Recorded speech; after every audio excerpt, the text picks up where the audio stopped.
17-бөлүм. Асанын ордуна уулу Жошапат падыша болду. Ал ысрайылдыктар менен согушууга күч топтоду. Ал Жүйүт аймагынын чыңдалган бардык шаарларына аскерлерин койду. Жүйүттүн бардык жерлерине атасы Аса каратып алган Эпрайымдын шаарларына күзөт аскерлерин койду. Теңир Жошапат менен болду, анткени ал өз атасы Дөөттүн алгачкы жолу менен жүрдү. Баалдарга табынган жок. Ал атасынын Кудайын издеп, анын осуяты менен жүрдү. Ал эми ысрайылдыктардын кылгандарын кылган жок. Теңир анын падышачылыгын бекемдеди. Жүйүттөрдүн бардыгы ага тартууларын берип турушту. Ал көп байлыкка, атак даңкка ээ болду. Ал Теңирдин жолунда кайраттанды. Ал бийик жерлердеги бутканаларды да, Жүйүт аймагындагы Ашейра мамыларында алып таштады. Падышачылыгынын 3-жылында ал өз төрөлөрү Бен Кайылды, Обадияны, Захарияны, Натанаэлди, Михейди элди үйрөтүүлөр үчүн Жүйүттүн шаарларына жөнөттү.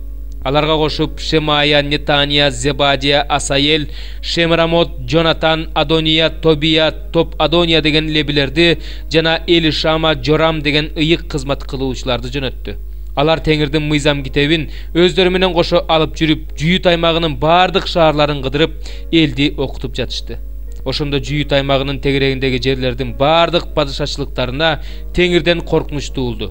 Ошондуктан алар Жошапат менен согушушкан жок. Пелиштиликтер болсо Жошапатка тартууларды жана салыкка күмүш алып келишти. Аравиялыктардан майда малдан 7700 кочкор, 7700 теке айдап келишти. Жошапат күч алгандан күч алып, Жүйүт аймагына чептерди жана азык-түлүк сактоо үчүн шаарларды курду. Анын Жүйүт шаарларында сактап койгон азык-түлүгү өтө көп эле.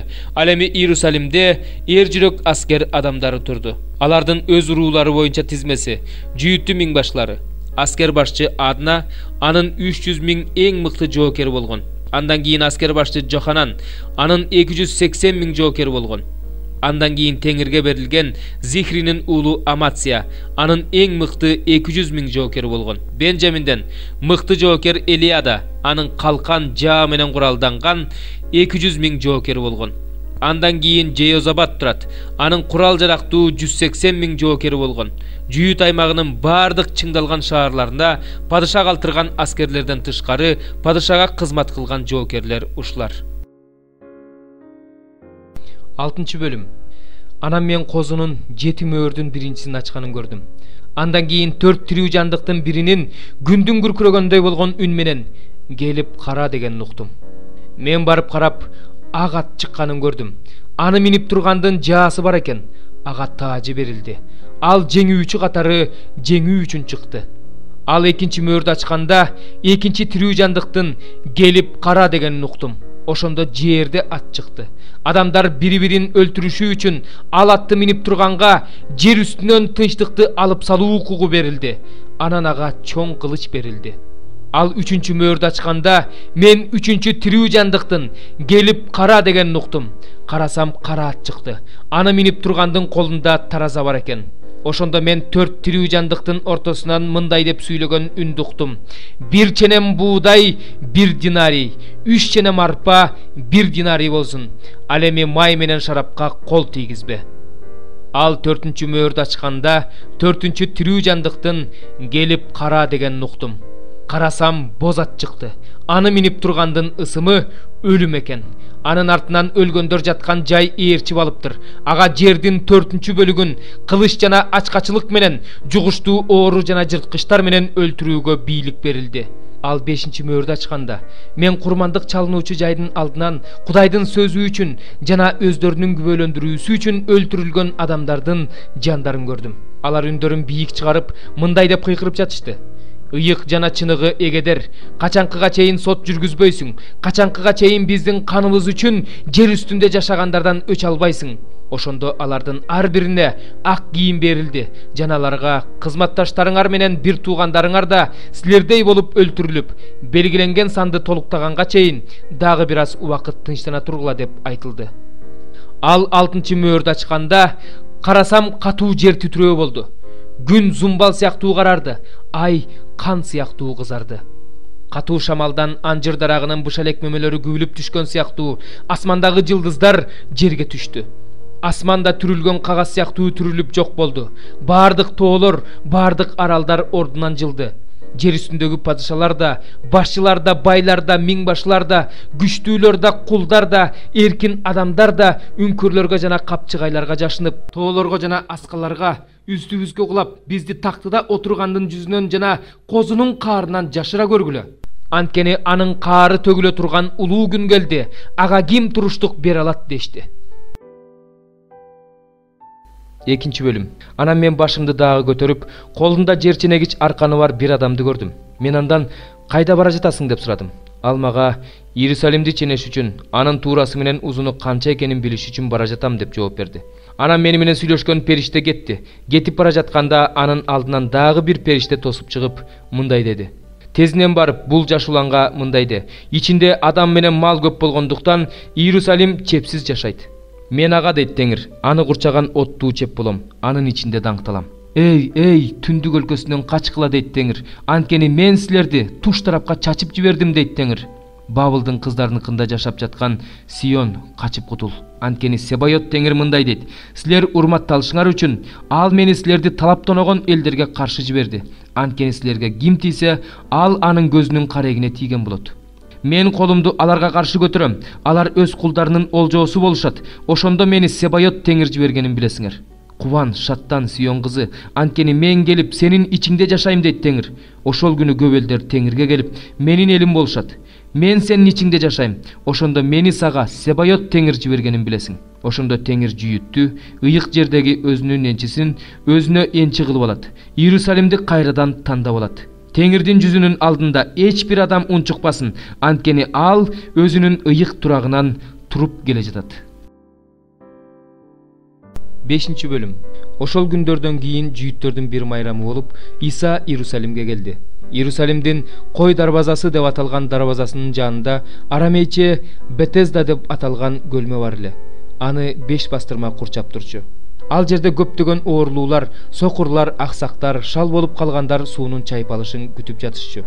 Себеби Кудайдын бир периштеси кайсы бир убакта ушул көлмөгө түшүп, сууну чайпачу. Суу чайпалары менен сууга эң биринчи түшкөн адам кандай оорусу болсо да айыгып чыкчу. Ошол жерде 38 жылдан бери шал болуп ооруган бир адам бар эле. Иса аны көргөндө анын көптөн бери жатканын билип, айыккың келеби деп сурады. Оорлуу ага, мырза, суу чайпалганда мени көлмөгө түшүрө турган адамым жок. Мен жеткенче эле башка бирөө түшүп кетет деп жооп берди. Иса ага, ордуңан туруп төшөгүңдү ал да бас деди. Ал ошол замат оорусунан айыгып, төшөнчүсүнүн алды да басып кетти. Бул ишемби күн эле.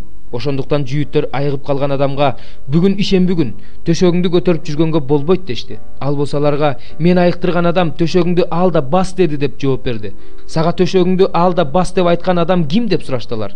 Айыккан киши анын ким экенин билген жок. Анткени Иса ошол жердеги элдин арасына кирип кеткен эле. Кийин Иса ага ибадатканадан жолугуп, "Мына, сен айыктың, абалың мурункудан да жаман болбош үчүн мындан ары күнөө кылба" деди. Ал барып, өзүн айыктырган Иса экендигин жүйүттөргө айтты. Ошондо жүйүттөр Исаны ишемби күнү айыктыргандыгы үчүн өлтүрмөкчү болуп куугунтуктай башташты. Иса болсо аларга, "Атам ушул күнгө чейин иш кылып жатат. Ошондуктан мен да иш кылып жатам" деди. Ал ишемби күнүн гана бузбастан, Кудайды атам деп өзүн Кудайга теңеди деп жүйүттөр Исаны өлтүрүү үчүн мурдагыдан да көбүрөөк аракет кыла башташты. Ошондо Иса аларга мындай деди: "Чындыкты, силерге чындыкты айтып коеюн. Атасынын кылганын көрбөсө, уулу өз алдынча эч нерсе кыла албайт. Анткени уулу атасы кылганды кылат.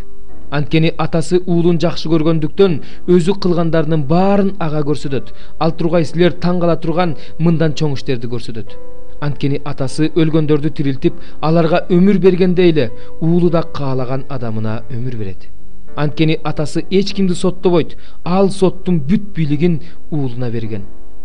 Ал анын өзүн урматташкандай эле, уулун да баары урматташ үчүн берген. Уулун урматтабаган адам аны жиберген атасын да урматтабайт. Чындыкты, силерге чындыкты айтып коеюн. Менин сөзүмдү угуп, мени жиберген Кудайга ишенген адам түбөлүк өмүргө ээ. Ал соттолбойт, анткени өлүмдөн өмүргө өттү. Чындыкты, силерге чындыкты айтып коеюн. Өлгөндөр Кудайдын уулунун үнүн угуп, тирилер убакыт келет. Ал тургай келип да калды. Анткени атанын өзүндө өмүр бар болгон сыяктуу эле, уулунда да атасы берген өмүр бар. Атасы ага сот жүргүзүү бийлигин да берди.